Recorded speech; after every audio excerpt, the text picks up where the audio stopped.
So now the latest thing is the casualty counts out of Iran now are subject to some dispute.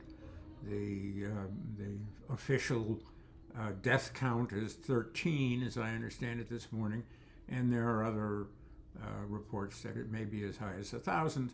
So we've been here before. I'm an old guy. I'm a boomer. I was of age. I was 18 in 1968 in the middle of the Vietnam War. Of course, I didn't serve.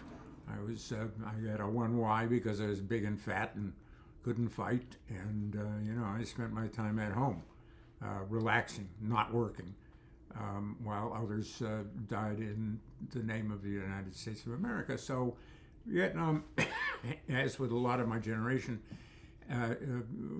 is burned into our memories. And this thing of lying, and I just read a Phil Caputo book on Vietnam. You'd have soldiers there fighting and dying in a type of courage that I could never imagine having, and a type of patriotism that I could never even begin to equal. And their commanders would be lying about death counts and lying every day, and the soldiers knew that they were lying. And with all this, whenever you hear an official thing about the military as well, our hopes and prayers go out to the military, and with it, so we honor them so much. And the VA hospitals are neglected, and there's countless stories of the government betraying soldiers that come home. The Ku Klux Klan had a resurgence of organization when the black veterans came back in World War II. They were explicit. It wasn't secretive. They were just, we have to defend ourselves from these black veterans that are going to come back and expect special treatment. They don't want to resume their role as inferior citizens, and we have to fight that back with this Ku Klux Klan. So, there's a lot of theories about what people are capable of in groups. When there's our individual morality and consciousness, and then there's group morality and consciousness. And just as you can think of the human body as kind of the basic currency of how we look at the world, we look at the world as individual bodies. You can also think of the so-called body politic. We can project a lot of the psychology and a lot of the attitudes, and I contend a lot of the morality onto the body politics. This is something, by the way, that I address in this article on Apple Books, if you'd like to look it up. And corpism is what I'm trying to invent here. So what I'm about to say is a corpus point of view. So you get lying betrayal, as you have with death counts that are falsified. When you do not count the military dead in a war, in an operation, you are saying literally that the dead, do not count. You're left with that definition. You are not counting the dead who have sacrificed their lives, the ultimate, in the name of the country. And that is a devout, and this is why it bumps into religion a lot, and religion gets distorted in a group. Again, sometimes what an individual would never think of doing, they can accomplish in a group, and vice versa. Something that in a group that they would never think of doing when they're alone and by themselves, and therefore their individual morality, they would do it.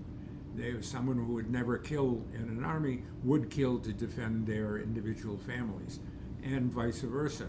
Someone who is personally would never think of murder, taking another life, would do so in a group. And there's moral arguments to be made about all this, but the important thing is that it can be either for good or for bad. You can say either a favorable morality, depending on the context, or a negative evil, good and evil. It's a classic. So these things are complicated and get involved, and as I have said before, you can make anything true or false. As Whitehead said, all truths are half-truths.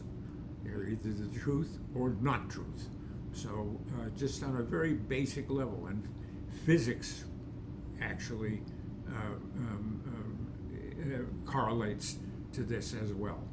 Where sort of reality is coined in these two faces of good and evil, and it's up to us to bring the superposition of quantum physics. I'm getting a little bit of stride here aside, but believe me, I've looked at it, and it's to the extent that I can understand it, we're always going to have this 50-50 notion in human behavior. We can either go evil, we can either go good. We want to lean towards the good. So what's my point here about the United States? I think to some extent, for about 10 minutes, Trump said we don't want any foreign wars. We don't want to have these, as what some of the founders said, foreign adventures. We want to attend to our own as best we can, because that's a responsible thing to do. Since World War II, we've taken on this role of world guarantor of the American way, and it's born of a pride of success of the American process. With all its ills, it has still coincided with a tremendous advance in prosperity and technology and invention, science, medicine, lots of invention, not immune to corruption, which my contention is Vietnam is your historical point of reference when it comes to the corruption of the American ideals. And at that point, our finances were together, but we got into debt, as you recall, after the Vietnam War. And the beginning of this great sort of federal debt after paying off the bills of World War II was these adventures. Again, the military is hideously expensive, very destructive, and usually a bad thing. We don't want to have world wars, hence the United Nations. And the idea was America would lead a collaboration of the rest of the world. Yeah, all the world doesn't want war, so let's try to figure out a way around it. So we take up, based on lies, we invent a pretext to start the Vietnam War. We lie about death counts, so we string along the American public. We had a resolution at the end of the Johnson administration. Nixon, in what Johnson had called was treachery, was a traitorous move, scotched the plans for peace, and we had another term and a half of Vietnam War, ending in the disgrace and our withdrawal and a loss. We come out of it broke. We come out of it with having to go off the gold standard, and we get into this cycle of tremendous debt. Now, there are those that would argue that we have what is it? We're trying to get away with a welfare state, just like the Europeans. Those Europeans that have their free health care and so forth. And well, how did the Europeans afford it? Well, they didn't have a military bill, because the United States was footing the military bill on our dime, more than a dime. So now it's 45 trillion or 40 trillion. I think on an earlier one I said 145. I think that might be the personal debt and all the other debt. In any case, we're in debt up to our eyes, enough that they're saying, well, it's time for one of these historical cyclical collapses that we always see with these great empires that collapse. And you look at the great empires and you look at their leadership, and well, you've got Vlad the Impaler, and you've got all these dictators. Isn't that great how we roll up to these one guys that are going to show us the way through force and fraud, and what great empires they generate. I say we have to look at the collective nations just as we look at the collective individual. We know something about individual psychology, and Carl Jung, my favorite, comes up with the shadow, which is each of us has some shameful dimension that is pretty much our own versions of evil, and we have to be mindful of that. We have to have systems that protect us from being at the mercy of these darker impulses of the individual and the collective body politic. So United States comes up with this balance of power. You've got these three sections, and I'm going to suggest for foreign policy that the following. The United States is sick of being the world's policeman. It's a role that will drive us crazy. Just as pretend prison wardens turn naturally hostile and oppressive to pretend prisoners who naturally fall into the role of victim, as this is a Stanford psychology. Zimbardo did a study that demonstrates particularly this type of dynamic. We don't want to be a cop all the time.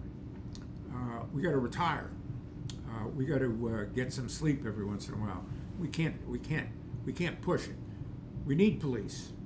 We need some control. We need order. And even if the order is based on some made-up kind of premises, that's the way we got to roll. Okay, we need police, but we also need to have healthcare. We also need to have education. We also need to have the good things of the welfare state. We can't afford it.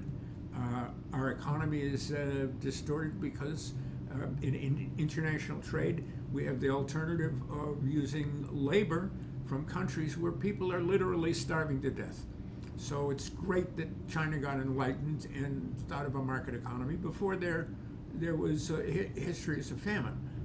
Russia, histories of famine and oppression, racism, all these horrible things. And now we're catching the same disease over here. We're turning into this dream of superiority and white supremacy and all the mistakes we made before, including Vietnam, including what we fought for against in World War II.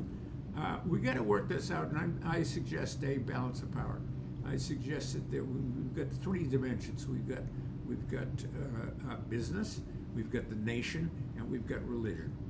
And I think all three dimensions of human endeavor should be healthy and poised in balance with each other. Against the nation, you have corporations and religions. So the nation gets a little too into its own type of motion, and we're the chosen ones. Well, religion's got something to say about it, a world religion at least, and so does business. Business wants to continue doing business because, as we can see, when you have war, you don't do any business. Like the straits close. So we have these three dimensions that we need to put into balance. We can't have that the nation is so supremely important that it will completely deny business or religion. Vice versa, and similarly, religion and corporations should have their balance. That's why I say corpism. That's why I say an extension of what essentially was Catholic social doctrine, which was corporatism, which used the corporation as a formulation, as a form, not business corporations, similar, but a group organization that it transcends nations and even offsets church itself, although that certainly wasn't the intention of the Catholic Church. So that's my idea. If you want to read more about it, I'm kind of interested in what you think of that. And that's it for today.